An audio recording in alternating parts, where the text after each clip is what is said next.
The sky is not blue. Photographer Chrissy returns to her hometown, unsure whether she caused the death of her best friend 3 decades earlier.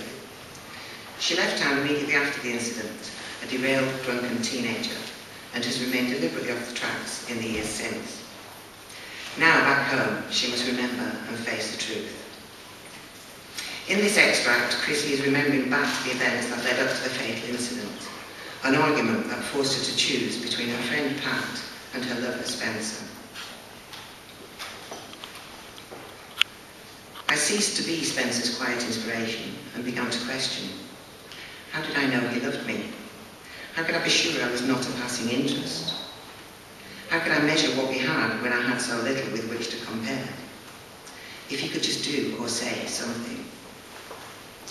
In Pat, of course, I knew the most ardent love. That we were indivisible was a given, but not an unvoiced assumption. We would say it, would reaffirm what we knew as truth. And I needed this. I needed to know they loved me. But Spencer refused to confirm or deny. He said love was not a negotiation, it was a belief. Its existence, he said, required a leap of faith, not a provision of proof. Pat said, if he loved you, he would just say it. But he didn't. He returned to his painting and found something spoiled.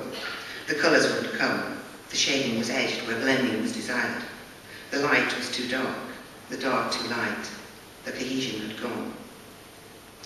He paced and ranted, slashed it with a scalpel, ripping away the wet canvas and covering his hands, the blade, his clothes and the floor with dirty smudges of ivory black. He told me to leave. I was hindering, not helping. I was no longer part of the creative process. This failure was all my fault. I think of him like that still, even now, covered in ivory black, pushing away that which he loved. I did not have a canvas to tear and destroy. I did not have a room wherein I could pace and scream and break things and cry.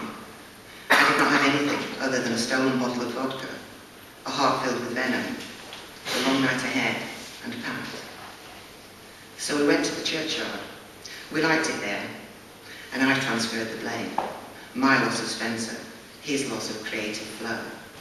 It was all her fault. I told her this. I could barely form words, but I told her this.